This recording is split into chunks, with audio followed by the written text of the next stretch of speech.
Ladies and gentlemen, good day and welcome to BLS International Services Ltd Q1FY26 earnings call hosted by Ambit Capital Private Limited. As a reminder, all participant lines will be in the listen-only mode, and there will be an opportunity for you to ask questions after the presentation concludes. Should you need assistance during this conference call, please signal an operator by pressing star then zero on your touchtone phone. Please note that this conference is being recorded. I now hand the conference over to Mr. Moez Chandani from Ambit Capital. Thank you, and over to you. Thank you, Yashashree. Good afternoon, and on behalf of Ambit Capital, I thank the management of BLS International Services Ltd for the opportunity to host your Q1FY26 earnings conference call. We have the following members of management with us today: Mr. Nikhil Gupta, Managing Director; Mr. Shikhar Agarwal, Joint Managing Director; Mr. Amit Sudhakar, Chief Financial Officer; Mr. Loknath Panda, COO Digital Business; and Mr. Gaurav Chugh, Head of Investor Relations.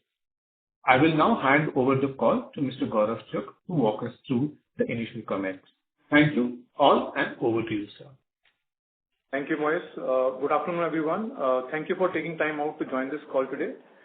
This is to remind you that this discussion may contain forward-looking statements that may involve known or unknown risks, uncertainties, and other factors. It may be viewed in conjunction with our businesses that could cause future results, performance, or achievements to differ significantly from what is expressed or implied by such forward-looking statements. I would like to hand over the call to Mr. Shikhar Agarwal for his opening remarks, post which Mr. Amit Sudhakar will discuss the financial performance of the company, and will then open the floor for an interactive Q&A session. Thank you, and over to you, Shikhar. Good evening, everyone. Thank you for joining us for the Q1 FY26 earnings call of BLS International Services Ltd. This year holds special significance for us as we mark our 20th anniversary, a remarkable milestone that speaks of our journey of resilience, innovation, unwavering commitment to excellence over the last 2 decades. Before we dive into our performance, I want to take a moment to sincerely thank our stakeholders, partners, and team members. Your trust and support have been central to shaping BLS into a globally trusted brand it is today. Our journey has been defined by sustainable growth, adaptability to changing markets, and a deep-rooted customer-centric approach. I am delighted to share that we have commenced FY26 on a strong note. This quarter's performance reflects the strength of our operating model and the impact of our strategic execution. We have yet again achieved highest ever quarterly financials. Our consolidated revenue reached INR 710 crores, marking an impressive year-on-year growth of 44% over the last year's corresponding quarterly revenue of 493 crores. The growth was led by the existing business as well as the consolidation of our acquired business, iData, Citizenship Invest, and RD Solutions during the previous financial year. Our EBITDA grew by 53% to 204 crore from 133 crores in Q1 FY25. EBITDA margin also expanded by 171 basis points to 28.7%. Our PAT stood at 181 crores, witnessing a growth of 50% over Q1 FY25. Our visa and consular business continue to drive our company's long-term growth ambitions. This quarter saw strong traction aided by surge in global travel and increased integration of digital and tech-led solutions. The segment delivered a revenue growth of 11% year-on-year to 461 crore and net revenue growth of 60% year-on-year to 60 crores. The growth was primarily driven by change in our business model from partner and to self-manage across many locations, as well as due to consolidation of iData. We recorded an EBITDA margin of 40.4% in the segment as compared to 29.3% in Q1 FY25, supported by the company's strong focus on cost efficiencies. We have continued to deliver robust growth in number of applications as we processed 11.4 lakh applications during the quarter, representing a year-on-year growth of 33.6%. The global visa outsourcing market continues to present a significant opportunity, projected to grow at 14% CAGR and expected to reach $8.2 billion by 2028, a trend we are well positioned to capitalize on. Now, moving forward to the digital service business, revenue in this segment surged to 218% year-on-year to 250 crores with an EBITDA at 18 crores. Growth here was primarily driven by the consolidation of RDFLS as well as growth in our BC business. During the quarter, our step-down subsidiary Zero Mass also signed definitive agreement to acquire CSPs of SBI and HDFC Bank from Subke Impact Solutions. This strategic acquisition will mark a significant step in the company's commitment to expand financial inclusion and enhance last-mile banking delivery across India. Our BC and BF business continue to drive financial inclusion. We have onboarded over 10,000 retailers, entered into strategic partnership with Bajaj Finserv, HDFC Bank, along with Micro ATM CSP rollout in Odisha and furthermore. Beyond banking, we have also expanded our digital footprint with a new project in Chhattisgarh for digitizing sub-registrar offices, streamlining land record registrations, and launching Aadhaar enrollment centers in Rajasthan, and partnering with Delivery for nationwide coded services. We continue to benefit from successful integration of recent acquisitions such as iData, CI, and RDFLS. These integrations have expanded our service capabilities, improved operational efficiency, and strengthened our presence and market share in high-growth markets. As we look forward, BLS International remains well-positioned to build on this momentum. We are expanding through key government partnerships and diversifying our offerings into areas such as citizenship, residency, and entry services. With a strong leadership team, a healthy pipeline of opportunities, and increasing adoption of innovation technologies, we are confident in the ability to create sustainable long-term value. I now invite our CFO, Mr. Amit Sudhakar, to walk you through the financial highlights. Thank you, Shikhar, and a warm welcome to all the participants. I am pleased to present the consolidated financial results for the first quarter of financial year 2026 ended 30th June 2025. We have started the year on a strong footing. Consolidated revenue for the quarter stood at rupees 710 crores, reflecting a robust 44% year-on-year growth compared to rupees 493 crores in Q1FY25. This growth was driven by continuous strength in our core operation as well as full quarter impact of our recent acquisitions of iData, Citizenship Invest, RDFLS Solution, which were consolidated during FY25. EBITDA for the quarter grew by 53% YOY to rupees 204 crore, with the EBITDA margin expanding by 171 basis points to 28.7%. This margin improvement is a result of our operation leverage, continuous focus on cost optimization, the transition of self-managed centers, and higher per transaction realization. Profit after tax rose by 50% YOY to rupees 181 crore, reflecting improved performance across both our core business segments. Now moving to Visa and Consular Services.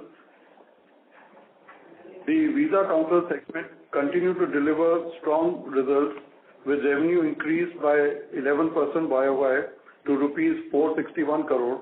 The EBITDA margin in this segment improved significantly to 53.4%, up from 23.3% in Q1 FY25.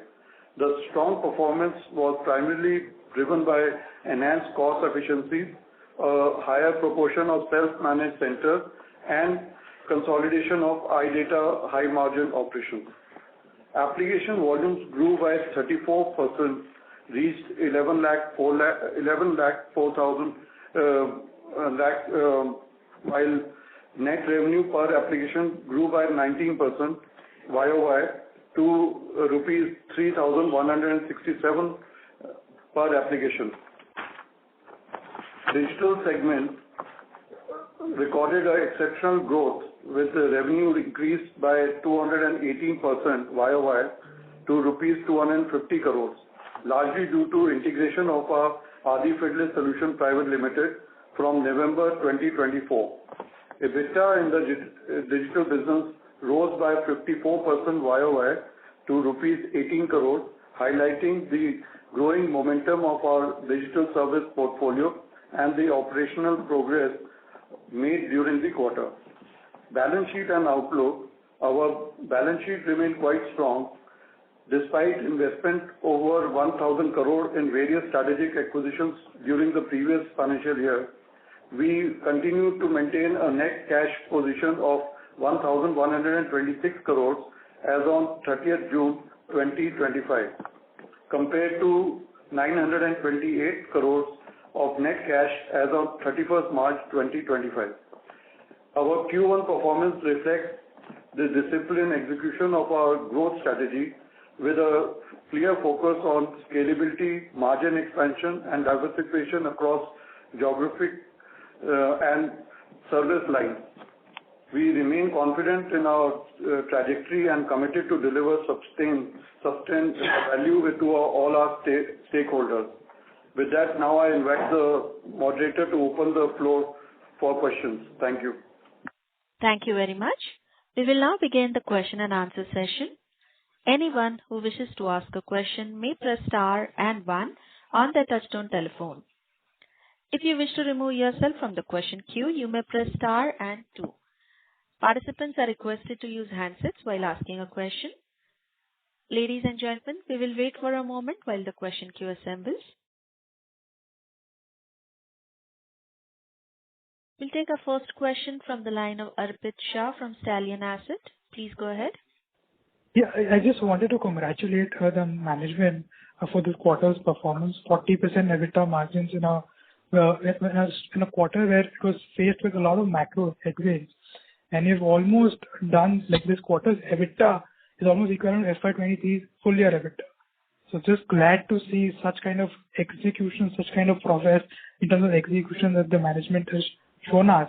I had a question regarding the VFS IPO, which is probably on cards, which is going to be coming in the next couple of quarters or so. I just want to understand, how do you stack up against VFS? It's probably the valuation which are running around the street is about a multi-billion dollar, something around $8 to $10 billion kind of an IPO. And how do we stack up against something like a VFS? And just wanted to understand, like, we have seen phenomenal growth in the last couple of years. Even this quarter, it was 11 lakh applications, more than 36% growth YOY in a tough macro environment. So now, how do we go ahead from here? Do we sustain this kind of growth rates going ahead, or do we now step up beyond visa outsourcing? Do we now start going to better things with better margins, higher margins? What is the roadmap? How do we become a 1,000 crore PAT company, let's say, from current levels? How much time do you envisage seeing currently? And just congratulations on a phenomenal performance. Thank you so much. Thank you. Arpit, first of all, I think better margins, so we have already achieved, if you see in the visa business, around 40% EBITDA margins. And on an overall basis, 28.7% consolidated basis. So I think our immediate and long-term objective is to maintain, we have reached from 35% in last quarter, and last year we were at 30%, 29%, so we have now reached 40%. So our immediate target is to maintain that. We don't know about this competition, but definitely more companies getting listed in the market will be good for us. There will be more coverage. Right now, a lot of investors say that we are the only listed company in this space globally. It will be very good for the analyst community to benchmark us. What we know is that globally, I think we have achieved around 16 to 17% global market share, whereas our competition, I feel that we are the second largest company globally in this business. And as you have seen now, if you compare the numbers 5 years back, our EBITDA, our revenue has grown 5x, our EBITDA has grown 15x. We as a company, we know execution, and that is what, we are focused on, keeping our heads down. We are focused on execution. So definitely we feel that whatever numbers we have achieved, we can maintain. And what guidance or what we are telling people is that now with the increased base also, next 3-4 years, we have continued to grow 20 to 25%, in terms of profitability, revenue, etc. And there are multiple opportunities, in terms of new tenders coming out in the visa field itself. And only, as we spoke, only 50% of the global market is outsourced.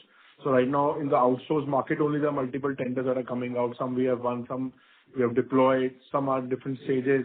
So as you see, we have done 11.36 lakh applications, it's 33% increase compared to similar quarter last year. So definitely there is a big leeway for growth, going forward. So definitely whatever we have achieved, we'll maintain, and we will look forward to consolidate the market.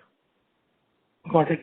And if I would just speak about the seasonality, typically whatever I see in terms of EBITDA or the PAT numbers for quarter one, that is, if you go by for the full year, it's typically 4.5 to 5 times our quarter one EBITDA or PAT.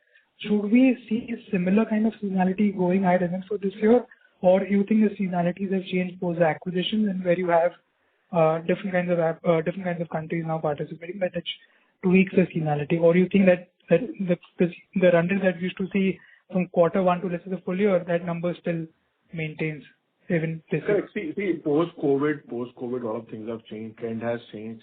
As you see, the global travel trend has changed. So definitely there are different timelines that we see, but typically quarter one is, as you know, a lot of outbound travel from India also happens during this time. So definitely it is more. So I think quarter three, quarter four probably, I don't remember exactly, is a little lesser. But yeah, as you have seen in the last few years, the numbers you've achieved, acquisition, etc. So globally, we are operating in multiple geographies. So definitely there is some high season somewhere else. But quarter one definitely has been good for us this quarter. Got it. 11 lakh applications. Congratulations on that.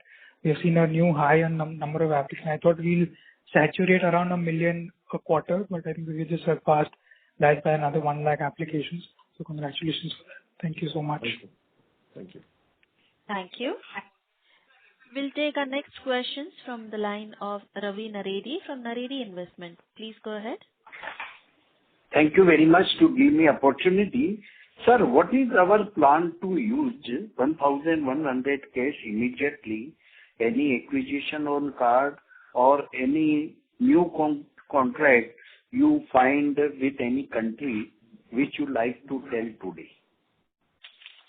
See, as you know that last year itself we did upwards of 1,200 crore acquisition. We deployed our money in that, and that is getting deposited.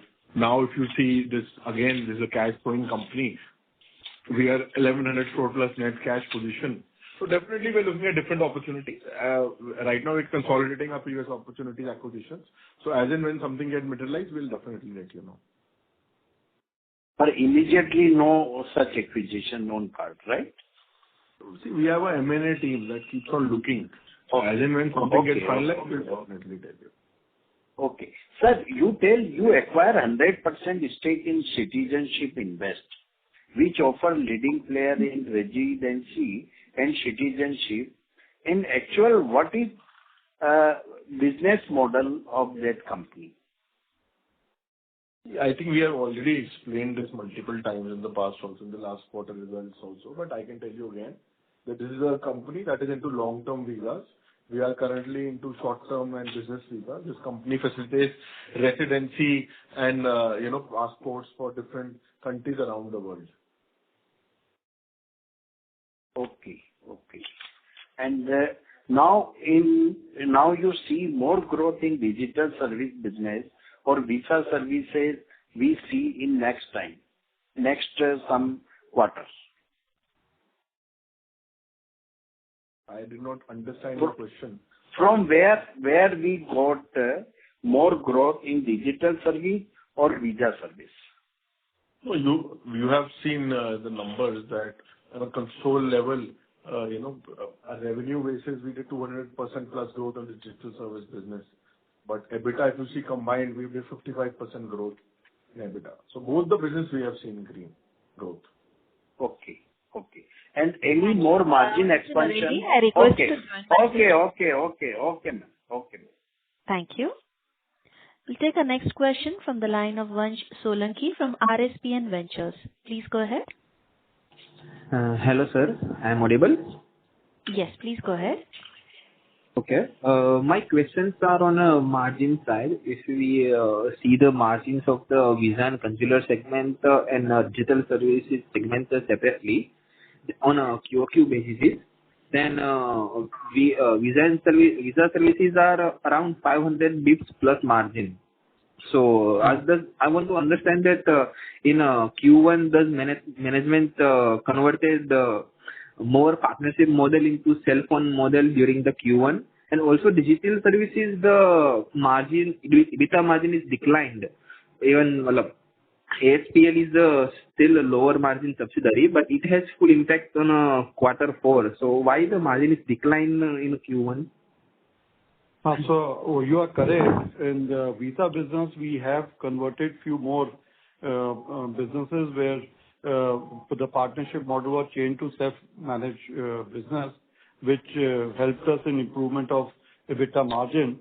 Whereas in the digital business, the major portion of the turnover has come from the acquisition we did of Adi Fidelis, where the margins are about 4% EBITDA. So the average has come down because of that. Growth has increased, but the average has come down of the digital business. But digital business is already, ASPL is already considered fully on a quarter 4, I guess. Yes. In full quarter 4. So, still margin is decreased in Q1? Yes, because in the quarter 4, they get the incentives. If you understand the business of Adi Fidelis, they are into loan distribution, and for the whole year, their performance on the basis of that, they get incentives. So the margins were higher during the Q4. Okay. And I just want to understand that how many percent of stores in the connection points are in a partnership model as of now and self-owned model. Can you just give me a bifurcation of both? So mostly all have now been converted into our own self-managed businesses. The last major one was China, which was done in the Q1. So if I understand correctly, then EBITDA margin will be the same till the Q1. Yeah, it will not rise more. No. Right? Yes, that is what our expectation is. Okay. And just one last bookkeeping question. Can you just give me the revenue contribution for ASPL, iData and citizenship business for Q1 and also EBITDA margin if possible? So approximately around Adi Fidelis is about 150 crores. iData is about 72 or so. Citizenship was about 11 crores in this. Okay. And EBITDA margin, ASPL, you told 4% approx and about others? That's right. Others for citizenship and iData? They are more or less as per our visa business, around 30 plus 40%. Okay. Thank you, sir, and congratulations for future. All the best. Thank you. We'll take our next question from the line of Amit Chandra from HDFC Securities. Please go ahead. Yeah, thanks for the opportunity. So my first question is on the strong YOY growth that we have seen. If you can break down that into what would be organic and what would be inorganic in that. So 44% YOY, if you can break that down into organic and inorganic growth. And also secondly, the margin expansion that we have seen is also a function of we acquiring the higher margin iData business. So the EBITDA margin also, if you can break down. And also, if you can explain the fundamental reason behind what led to the margin expansion, specifically by shifting into the self-owned model versus the partnership model, and what are the advantages of self-owned versus partnership? But in terms of the self-owned model, what kind of assets that we own, how many offices we have across which are owned and which are rented, if you can give some clarification on that.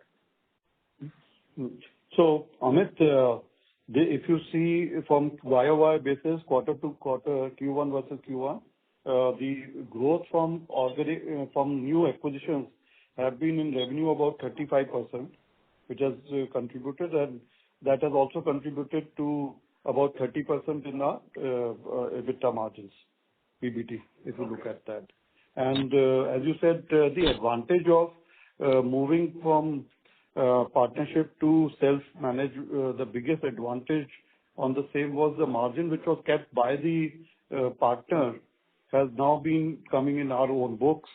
And for that, we have either taken over the existing establishment of the partner, or we have opened our own offices in those countries. And nothing has been on a fixed, we have not purchased any assets as a property, but it is all the furniture and the office interiors and everything. Those have been acquired. Okay. So how many offices you must have acquired or taken over in that process? And what, so if you just can explain the commercials, how it worked earlier versus now, because the margin expansion because of that has been pretty strong, and we are not able to understand exactly how the commercials have been working there. So I know we have done a very good job here. But just for clarification, if you can understand that. So earlier, when it was a partnership model, the revenue, the direct costs of the logistics as well as maintaining the offices and other was paid to the partner, which was going in our direct cost of services. Wherein now that has come out and the maintenance of the renters of the place and the employee cost is getting directly debited to our respective heads of expense now. So if you see over the last year or so, the cost of services are coming down as a percentage of the revenue. And you will see the cost has gone up in the employee cost and the other expenses. That is the administrative. Okay, so you're saying most of the office running cost is now more like an OPEX model, right? Or that's right. Exactly. Okay. And how many offices we have in rental or own model, if you can explain across countries? So practically 99% of our all offices are 100% are basically on a rental basis only. Okay. Understood. And also in terms of the contracts that we have currently, both Indian and global, what would be the pipeline in terms of the renewal pipeline? What are the major contracts which are coming up for renewal? If you can have some data on that, the three major ones. And yeah, Amit, on this, I think we have explained in the past. In the last 1 year, 90% of our contracts have been renewed. Next 2-3 years, some of those will come up, but we have a clear visibility on the next 4-5 years, 6-7 years of our revenue. Even we explained we won some contracts with the US government also last year that are for 10 years. So we have clear visibility. We are in a very strong position as a company as of now. Okay. Okay, understood. And Shikhar, you mentioned that 50% of the total contracts are now outsourced. I think this number was very less 3-4 years back. So this outsourcing trend has been on a rise. So globally, who are the other players who have got benefited from that apart from you, or it still remains to a very market which is dominated by few players? Sorry, so what is your question? So because the trend has been major outsourcing has been done, because I think this number was 10-20% a few years back, which has gone up to 50% in terms of outsourcing. So we are the major beneficiaries of that, or because the market has expanded, so some other players or the competition also come up, or it continues to be only VFS and BLS kind of the major players? For us only, honestly, it's been 15 years. It took us so long time to come here. New players, I welcome them to enter the industry. So first of all, I think the qualification, as you know, the qualification criteria and all is pretty strict, and we are dealing with monopolistic players. And see, both the things have happened. We have won most of the growth that has come in is mostly from the contracts that we have won from the competition, but also market has expanded a little bit. Newer client governments have also outsourced. Newer services have been outsourced. Newer geographies have been outsourced. So it is a mix, and every year the business is also growing 14%.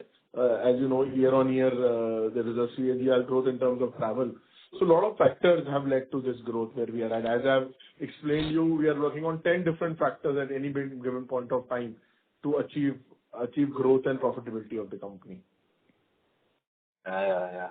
And Shikhar, in the Schengen area, how many contracts we have on in terms of the global contracts? And how many we are bidding as of now? If you can give some. See, we are working currently with more than 40 client governments in more than 70 countries. And there are multiple Schengen governments. I need to count how many exact number we have. But we are working for Italy, Germany, Spain, Czech, Portugal, Poland, Hungary. So we are working for many more governments I can't recall right now. But we have the last few years managed to penetrate a lot of the Schengen governments. We're working for the US government, Indian government, Philippine government, Brazil government. That is how you see we have achieved all this growth has come from all these factors.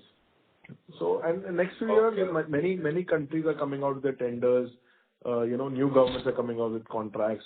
So we are bidding for it actively, and we feel now we have a presence globally, good team on the ground, and we feel that, if we can maintain our execution, then definitely we can win more business.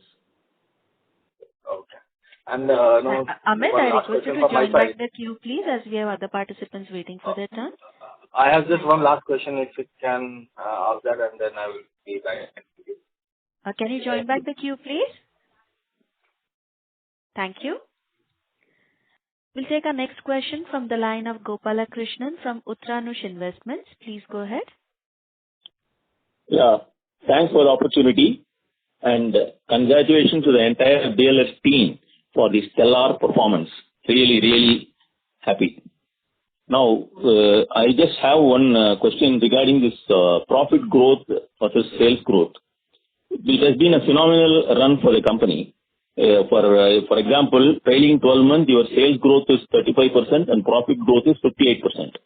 And for 3 years also, it is 37% and 66%. So, sales growth is around the 35 to 37% range, and profit growth is in the range of 58 to 66%. Now, my question is, now that you have done the partner to ownership model transition, have you reached a saturation point, or are there any plans to improve this profit margin? If so, what are those plans? That is one thing. And second thing is about this other income. I saw in the annual report, other income comprises of interest from deposits and sale of securities and all of that. Does it continue the same way, or is there any other addition to the other income? Thank you. Thank you, Gopal Krishna. For your first question on the growth, as we discussed that we have changed our business model, and practically we have covered all the we have converted all the partners into our self-managed offices. We see now this margins will now get stabilized over the period now, and growth will still be there because we are aggressively looking at new contracts. We are looking at new M&A options for growth. So we see that we should be able to maintain a decent growth over the next couple of years, and somewhere maintain our profit margins on these levels. And as for your second question about the other income, yes, because as you know, we have a healthy cash balance on our books, which is more than 1,100 crores as on today. That all has been kept in debt or fixed deposits, and whatever we earn on that is being part of our other income. Okay. Actually, my question was regarding this profit growth. What you are saying is you have almost reached a saturation level, and beyond this, the same margin will be maintained going forward. Is my understanding correct? No. I am saying that the margin has been stable, will get stabilized at this level, but growth will still be there. Okay. Understood. And then UK FTA, any impact? I know last time you told it is a very small, minuscule portion of the business, but now that the FTA has been signed, and are there any tailwinds from that? No, it doesn't impact us in any way. Okay. Thank you. That's all. Thank you. Thank you. Thank you. We'll take our next question from the line of Dinesh Kulkarni from Finsight. Please go ahead. Hello, sir. Am I audible? Yes, we can hear you. Thank you, sir. And really great set of numbers. Congratulations on that. So 2 specific questions. One is, if we see iData was included, became part of the BLS in July last year. So it was not part in the first quarter. So if you could just tell me for the visa business, how the if we do apples for apples comparison, how the organic growth look like. I know the consolidated number seems very high because we have acquired other businesses in digital, but if I just see for visa, how does that, compare? So see, if you look at only on the organic basis, our EBITDA has grown at 31%. The overall Okay, but the revenue, I'm more interested in the revenue, sir. Yep. Revenue has been around the same level, but the margins have improved. Okay. So are you seeing any additional growth in the acquired businesses over the last 1 year, or in the standalone alone BLS, entities? Like, where is the growth coming from? So we are anticipating going forward, the growth will come from if you look at the visa business, will come from the tourism growth globally, which we anticipate should be in the range of 8 to 10% CAGR. And the balance will come through selling of our value-added services to the travelers. So we look at that as the growth parameter for us. Okay. On the existing business. On the existing businesses. On the existing businesses. Sounds great, sir. And as I'm sure you're looking for more acquisitions with the cash reserves we have, definitely. Just trying to understand, sir. Say we are operating in so many countries, and I would like to understand where is the niche here. Is it the technology which we are operating, or is it the processes which we employ, or is it the how you are handling the manpower and the workload? Like, why should BLS get an opportunity even to, when there are other, as you mentioned, other players are also getting into this? Why should we win, versus others? Like, where is the niche there? Well, if you could explain on that. Other players are getting into it. Some investor had on this call asked us this question.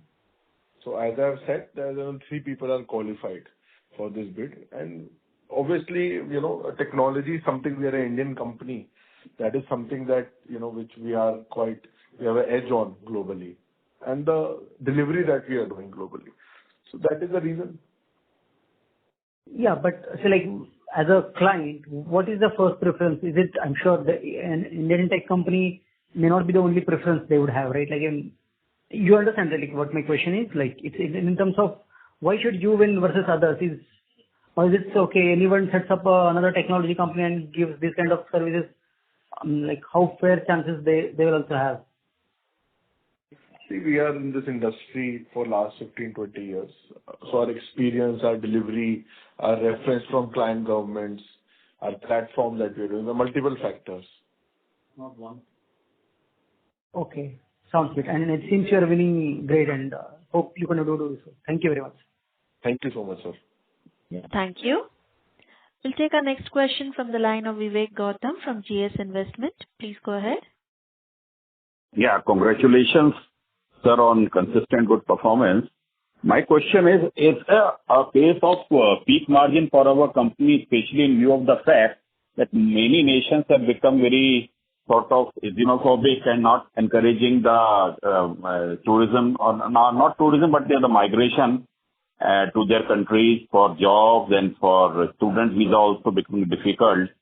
So, and what impact it is having on our case. And second thing is about what could be the impact of our e-visas and visa on arrival services for our company, sir.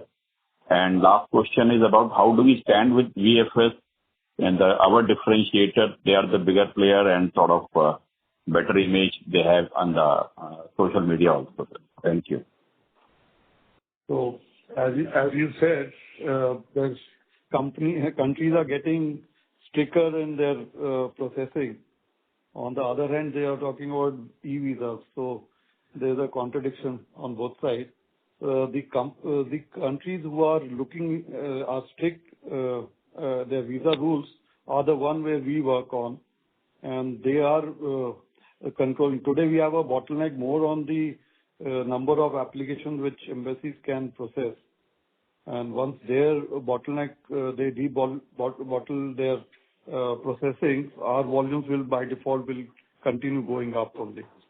So we don't see any at the moment concern on the volumes per se. And as far e-visa is concerned, they are for some limited countries which are working on e-visas. and that is a different market altogether. Do we get impacted because of that, sir?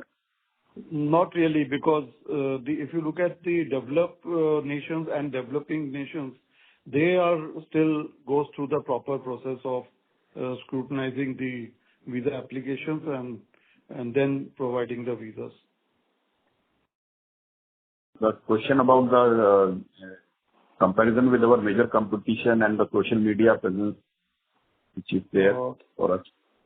So, see, we compete with VFS and other competitors in all the bidding because this is a tender process. And in that, we are as strong as anybody else. And so lastly, there is not much institutional interest in our company in spite of we are coming out with great numbers. So would you like your IR or your company's PR head to sort of participate more in the analyst conferences and invite more institutional investors with you? And because the numbers are consistently good, but unfortunately, except for LIC, not much of an interest of late, sir. So frankly speaking, we have not been focusing on the investment side. About a year back, we have had a IR person on board, and now he's going for all the investment calls and the other. And hopefully, they will also look at our company now. Yeah, but I believe if you can participate in the analyst conferences and meet the research houses, so it will be better for us and as well as you. You are being the majority shareholder, sir. If you can think of that, sir. And ask your IR firm also to be more proactive in that regard, sir. That's right. That's what we have started doing over the last, I would say, year or so. So let's see. But we have started attending those conferences. We need to sort of pay attention to our social media presence also, specifically in our line of business. So that how somehow negative things get propagated out of the way, but positive things are not that much, sir. Sure. We have to focus on that, sir. Our investor relation person is here only, and I think he will take your input. Yeah. Thank you, sir. Keep up the good work. Thank you. Thank you, Vivek. Thank you. We'll take our next question from the line of Sachin, an individual investor. Please go ahead. Hi, am I audible? Yes, please go ahead. Hi, many congratulations. I'm a long-term shareholder in the company for over 8 years, and it's the best performing in terms of revenues, profitability, as well as governance as well. So many congratulations for all things that you guys have achieved. So just in terms of, is there any restriction for us to do like a forward integration and get into the travel industry? Probably become like a travel agent and then, route visas and all of that. Do client governments actually restrict us from getting into that sort of thing, or has the company thought about something of that sort? No, we are actually focused on our government, like our business, which is into government outsourcing of services and that exclusive contracts. So this is what we are focused on, and this is what we are. Okay, but there's no restriction from client governments. We have not explored, neither checked this, because our objective is to remain in the line of business where we are in. Okay. All right. And also in terms of China, we saw news that the Chinese, so travel visas for correct Chinese folks traveling into India has restarted. Can you tell us how that trend is at the moment? I cannot comment on the trend, but I can tell you that we are the authorized provider for the Indian Embassy in China. And definitely any positive spread in that will lead to increase in numbers for us.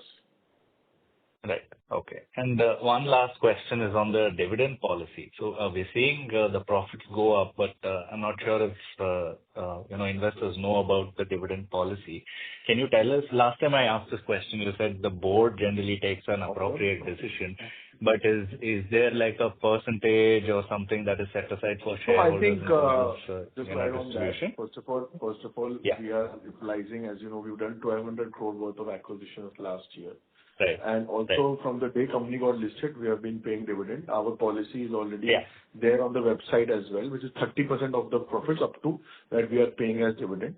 So we are continuing to pay dividends, from the day first day company got listed, and we are continuing to invest the money of the company in the growth of the company, which is acquisitions, technology, etc. Right. Okay, no complaint, just in terms of what it was. Thank you for that. I think others have already asked the questions. And also, I commend your patience in repeating the same answers again and again. If participants just listen to the entire call, then, you don't have to ask the same questions again and again, but commend your patience on that. And congratulations once again. Thank you so much. Thank you. Thank you. Next question is from the line of Dilip, an individual investor. Please go ahead. Yeah, it's congratulations for a good numbers in this quarter, even the previous quarters and the years also. I have just couple of questions. One is that in your investor presentation, you have mentioned that outsourcing and your in-house that services are 50-50 will become in 2029.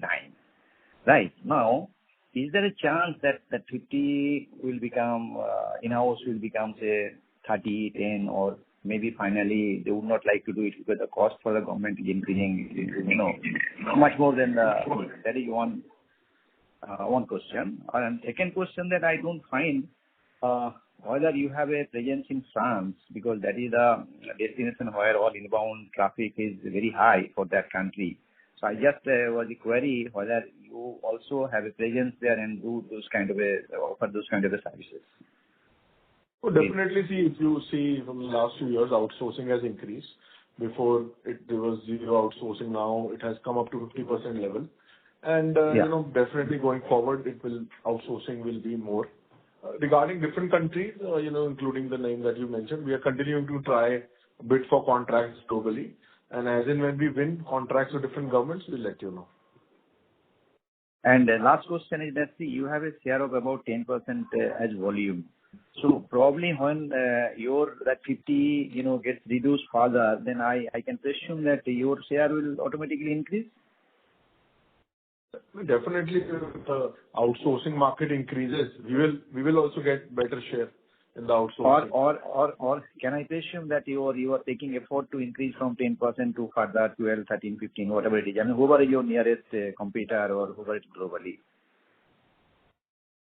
Yeah, yes, we are making efforts to increase our market share, definitely. Yeah, thank you. Thank you. Thank you. Next question is from the line of Vansh Solanki from RSPN Ventures. Please go ahead.